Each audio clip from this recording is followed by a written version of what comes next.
watching Parker Success Academy with Dr. William E. Morgan. Hello, I'm Dr. William E. Morgan, and this is Parker Success Academy, where we explore models of business success in chiropractic practices. Today, I have a very special guest, Dr. Kevin Christie. Welcome aboard, Kevin. Thank you for the opportunity. I really appreciate it. So can you tell us a little bit about yourself and your practice? Yeah, absolutely. I'm down in Boca Raton, Florida. I'm a native South Floridian, which there's not a lot of us. We're a very transient area. I went to Florida State University for exercise physiology, and then obviously graduated from chiropractic school at some point, and then been practicing since 2005. I've got my wife, Laura, and our first child, 6-month-old Brandon, who is a pandemic baby. He's doing great, though. Wow. Yeah. So a pandemic baby. So that's awesome. Can you tell us a fun fact about you, Kevin?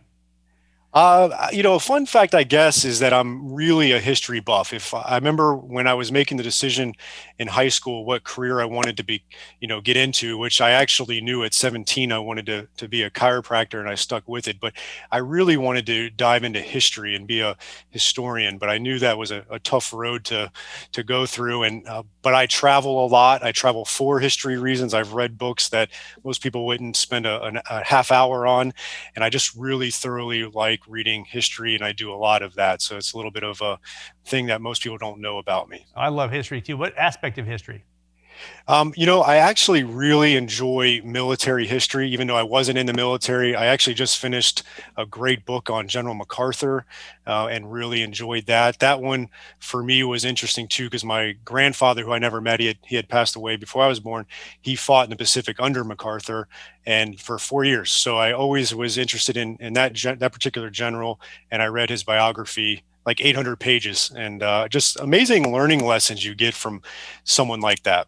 Truly, and I'm a big reader too. There's one book, if you're into history, this is historic fiction called Once an Eagle. It's about 1,200 pages. It really talks about the leader who can see the moment, the opportunity during the battle that will change the course of the battle. And for me, it had lots of application as a university president and also as a chiropractor. So good leadership book, but also good historical fiction. Can you explain your business model to us? Yeah, absolutely. I have a private practice. I've had my own practice for 10 years. Actually, on April 1st of this year was our 10-year anniversary. And we have a sports chiropractic practice. We really focus on, I would say, 3 main aspects of care: the adjustment, soft tissue, and rehab exercises. So most of our patients get that, and we really try to make sure we have a well-rounded approach. I've been very fortunate in the sports arena. I've been to the NFL Combine for 12 years as a clinical director for a training program down here. I've worked with multiple professional athletes. I was able to travel on a PGA Tour for a year back in 2011. And so I've really built my practice around sports injuries. Obviously, I see regular folks, but it's just really been fun to grow with what sports chiropractic was in, say, 2005 and what it is in 2020. The bar keeps on raising up, and it's fun to grow with that. So that's really what my practice model is like. But then I read an interesting book in the past that talked about building a little mini conglomerate as a small business owner. Obviously, I'm never going to be Amazon or Apple, but I tried to build that around rental. Like, I own my office space and I sublet out, so I've got some income going that way. I've obviously got my chiropractic practice. We do some things in the ergonomics and corporate space also, and then as many people may know, the Modern Chiropractic Marketing Group. But they all feed each other, and so as I learn a lot about marketing and I apply it to my own practice, I can then go to that audience and say, yes, this works, or no, it doesn't. And it all just kind of works together, and it makes it fun for me to have those different things going on. That's great. Diversifying your income. I've often said that the most dangerous number in any small business is 1.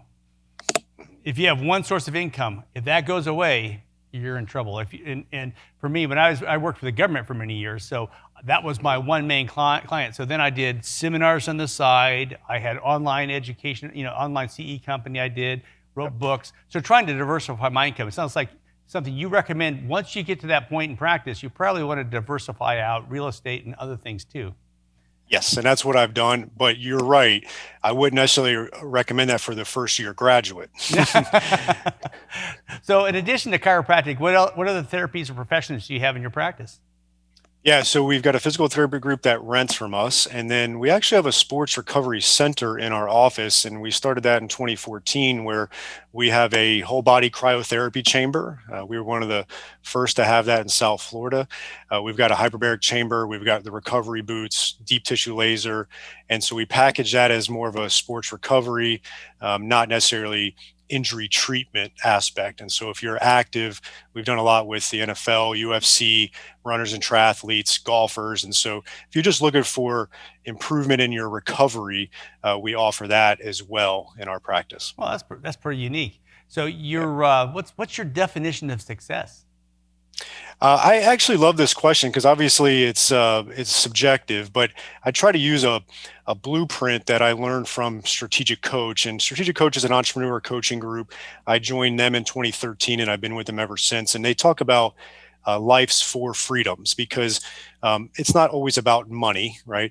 But the four freedoms is freedom of money, but it doesn't mean you have to have a Lamborghini or three houses. It just means, there's a big psychological component to finances and money, but having that freedom of it to where you're not stressed about it, right?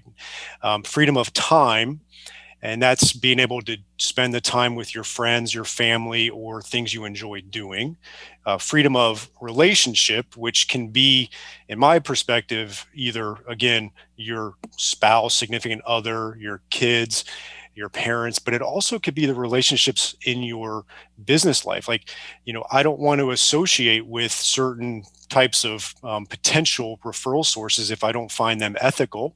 And if you can have the freedom of money and you're not like worried about it so much, you can make better decisions as far as the relationships you build to grow your practice that really serve you both ethically and from a growth standpoint.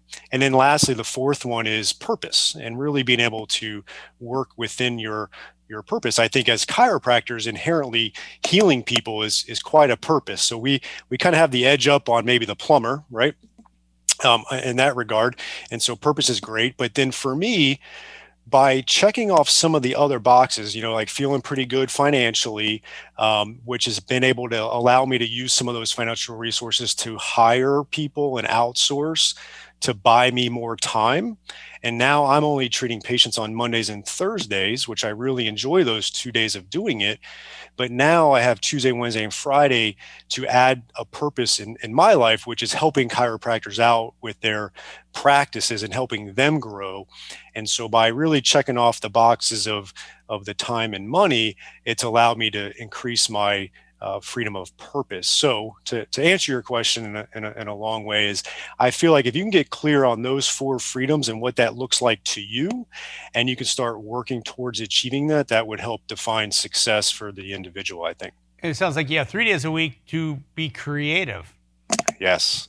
So I always tell students that it's your responsibility to be successful because you don't want to make patient care decisions based upon your financial need.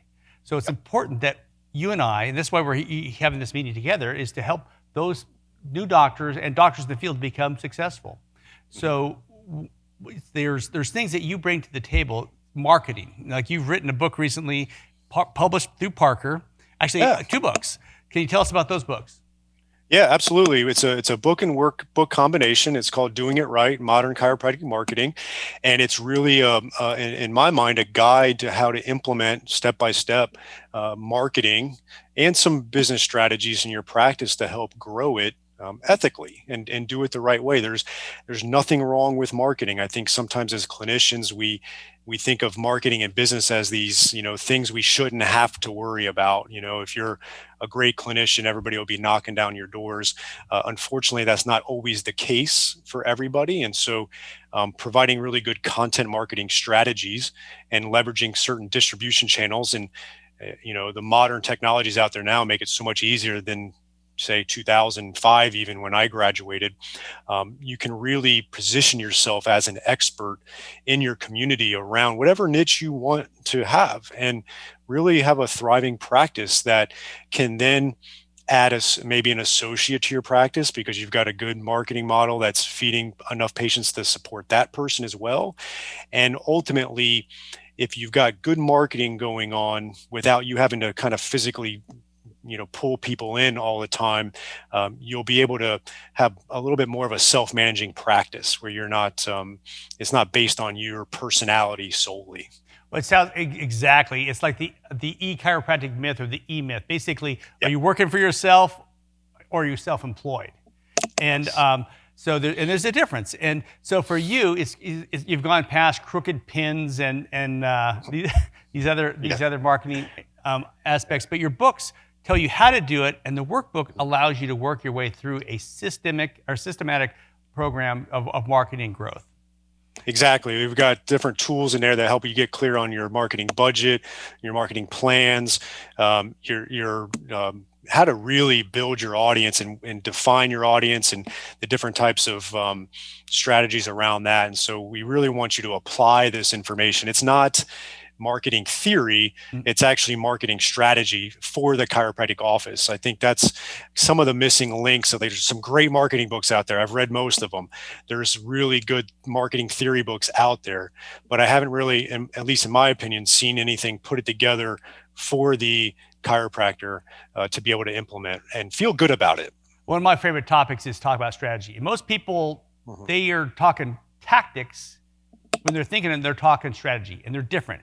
Tactics is something quite a bit different than strategy. That branding is different. And I always, if you want to know the power of marketing, you look at the large Coca-Cola and Pepsi companies. Essentially, they're selling sugar water. They're selling sugar water. It's the worst thing for you, and they're making billions of dollars, and it's all done through marketing. Not me, because I don't drink this stuff, but people buy sugar water, a particular brand, based upon this brand and market. And if you ever doubt the value of marketing, just think of that concept. That they're just reprocessing sugar water, and people buy it by the billions. So what's a book that you would recommend to our audience? I've read a lot of them, but the one I would say for our audience of chiropractors out there, I really enjoyed, and I enjoy a lot of his books, but Ryan Holiday has a book called The Obstacle is the Way. And it's kind of there's a trilogy part to it. Ego is the enemy, obstacle is the way, and stillness is the key. But I think as a chiropractor, The Obstacle is the Way is a great book because I try to kind of reference that in my head whenever there is that big obstacle. And obviously this year in 2020, we've faced some obstacles. So I think that book really gives you kind of a nice operating system to get through the challenges that a 40 or 30-year career will undoubtedly have. It's funny. I've done several of these interviews. That's the third time that book has come up. I've read it, and essentially it goes into the writings of Greek Stoicism and Marcus Aurelius. And basically, you treat success and failure the same, and it is a very good book, and it actually it's helped me with my decision making too. So I recommend that too. Ryan Holiday, The Obstacle is the Way. So what's been the worst moment in your journey as a chiropractor? 2015. I got out of chiropractic school in 2005. I worked for someone who was a great associateship. I think associateships are really good for chiropractors as long as it's a good situation. I had a good one. Then I was able to go into a partnership that worked out well, and to the point where I was able to open up my own practice in 2010. And I had a really good trajectory. Like, it was just a great 5 years. And then the kind of the hammer fell on me in 2015, where I've done a lot of on-site chiropractic at corporations. And one location, we were generating, quite a bit of a profit from that one location. And on April 1st of 2015, they changed CEOs and they dropped the program. And that was the same day Blue Cross Blue Shield of Florida started with ASH, American Specialty Health, unfortunately, and that cut our reimbursement by 45% on that day as well. And not only did that hurt my Boca Raton office and my Miami office, because we were in network, and that's the biggest plan by far in the state of Florida. But I had on-site corporate locations at ADT Security, Royal Caribbean, Tyco, and they were all Blue Cross Blue Shield as well. And we went through their insurance with that. And so just all across the board, 45%, plus I lost that corporate location. And you mentioned earlier about diversification. Luckily, I was pretty diversified. I would say my big mistake was I didn't catch what that cash flow implication was going to be in time. Like, it took me about 6 months to really realize the implications of it, and I didn't navigate it well enough at the time. And then finally, about 2017, I got my bearings straight with it. We've been amazed. Like, the last 3 years just been really good, but it was a painful 12 months without a doubt. So, be careful for those types of situations. Be ready to pivot to something else, which my next question was going to be, what was a pivotal moment in your journey? But I think that probably was the pivotal moment as well. Oh, it was huge, because honestly, what it did, Doc, was I built my practice being in network with insurances, and there's nothing wrong with being in network with insurances. But I had done a combination of building enough of myself in the community and like really developing my niche, and doing a lot of good content marketing to where I was able to actually withdraw from those plans and go out of network. And to this day now, like, if you looked at my clinic office visits now versus, let's say, 2014, we haven't added many more office visits at all, but the office visit average, like from a financial standpoint, is quite a bit different. So the top and bottom lines look better than they did in 2014. I think there's a lot of variables for a chiropractor to make that decision. So I can't say just do that, because I think a lot of practices that are in network are doing great things. So I'm not here to say anything about that, but that was a pivotal moment in my practice, was having to almost being forced to do it and making the decision to do it, and not sacrificing my level of care. And we should almost anticipate these type of things. Yeah. So chiropractic marketing and advertising to patients has been a big topic. It's your topic. I'd like to get some pragmatic, some practical tips for our audience to learn from your expertise on marketing and advertising. Yeah, definitely. Content is really where it's at. I want to give another story. You gave Coca-Cola, which was great, but the thing people don't realize about, say, Disney, is that their movies and their whatever, like the different content they have, is what it is, and it actually drives a ton of sales of their merchandise.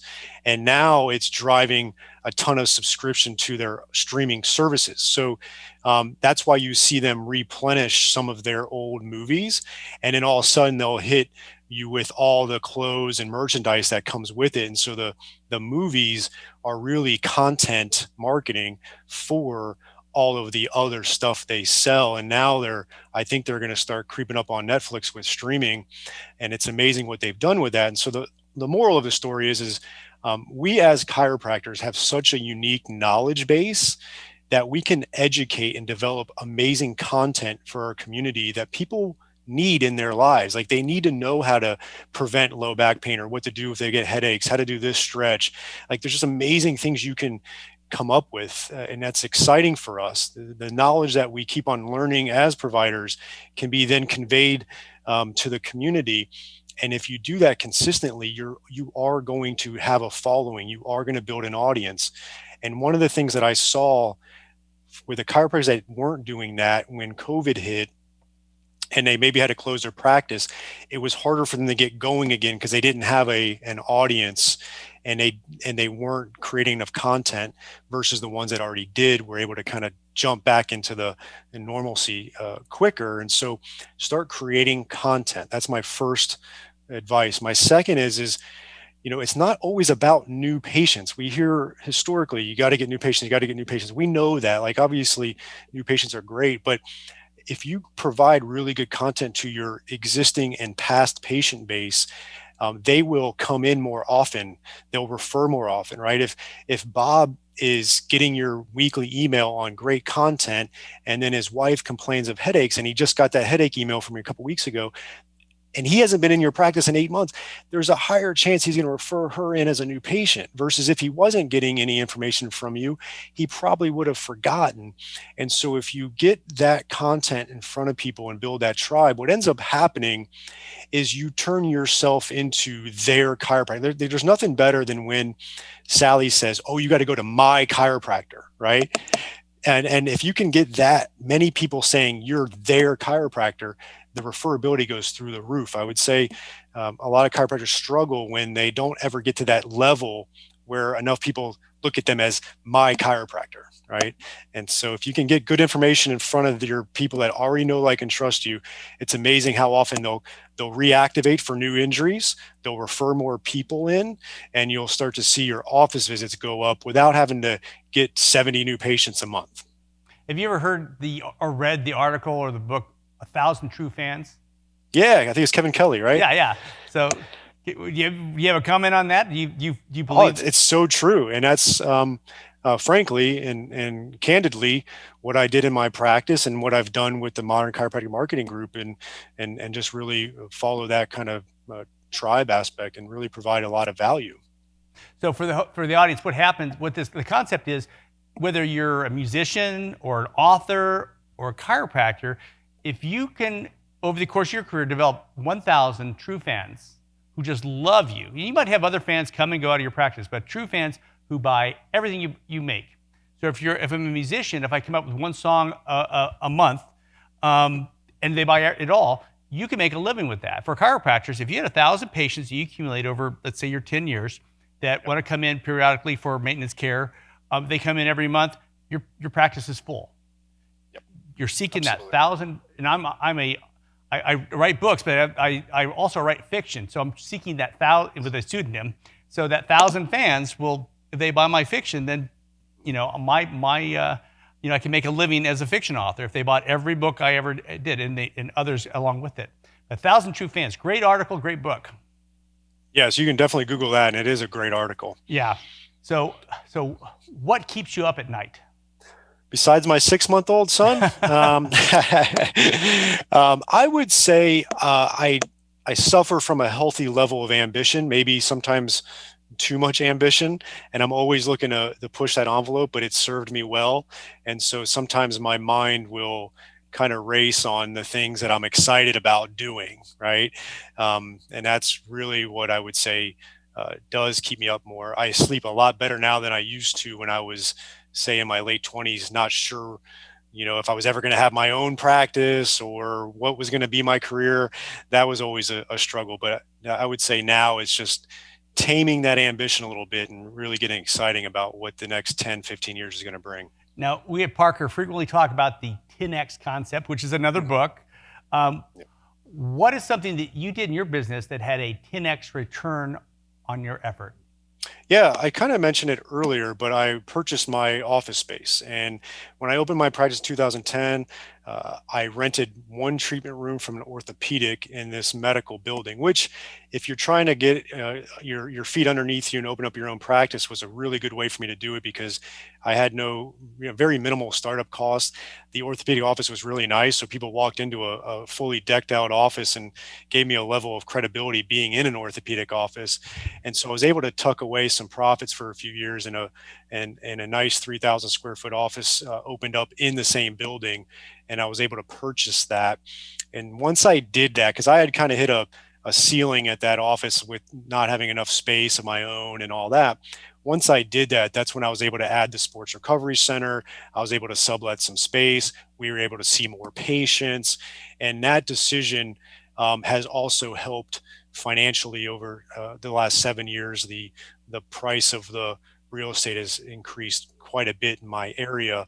And I think it's going to be a very good retirement aspect for me. So it's not for everybody, but I think if you want to be in one location for a long time and you've got the financial resources to do it, it's a really good strategy to not only provide a ton of stability for your practice, but also growth and a nice little chunk of retirement.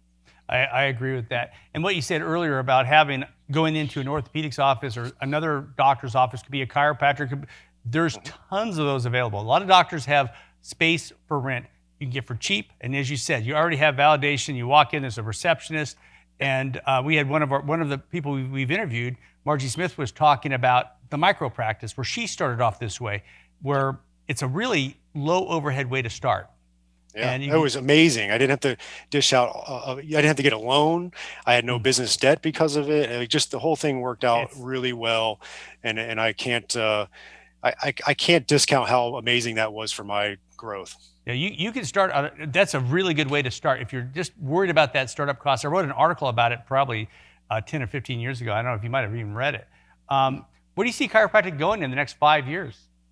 It's exciting. I think it's exciting for multiple reasons. Obviously there's some things happening with Medicare. I think we're doing a better job, and that's part of my kind of overall purpose is trying to get more chiropractors getting great information out to the community.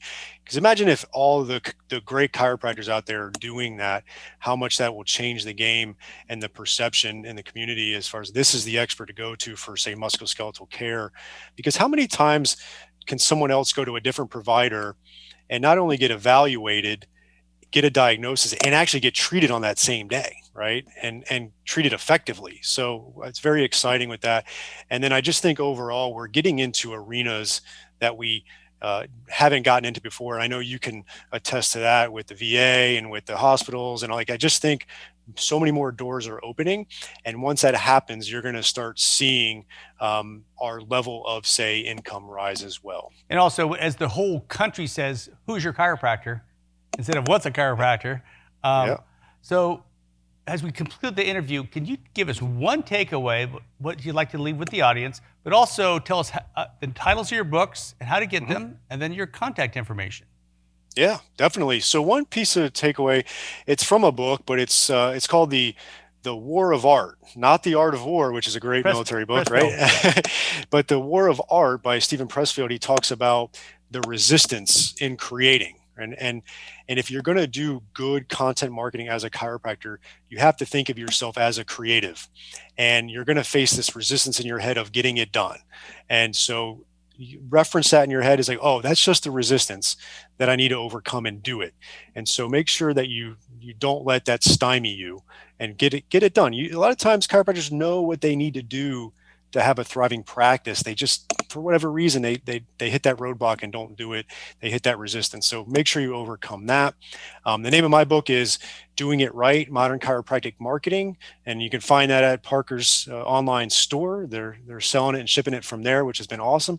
And you can find me, the Modern Chiropractic Marketing Group, on our Facebook, our closed group. We got over 4,200 chiropractors in there. You could also email me at kevin@moderndeskjockey.com if you would like as well. I still use that email address because it's easy to remember. And I used to have a marketing podcast that was really good for marketing called The Modern Desk Jockey, where I just interviewed people on health and wellness for the desk worker in my community and outside of that. And it was an amazing marketing strategy to not only provide great information, but also build a network of people. Like, it was so much easier to reach out to them about being a guest on my podcast and them saying yes versus saying no to meeting for coffee. Right. Mm-hmm. And so it was a great little Trojan horse in there to interview amazing people. So that's my tip for you, is also consider a local community-based podcast. Boom. Well, a lot of value bombs in there. Dr. Kevin Christie, we thank you so much for joining us today at Parker Success Academy. And we thank the home audience for joining us, and see you next time. Thank you. I appreciate it. Thanks for watching another episode of Parker Success Academy with Dr. William E. Morgan.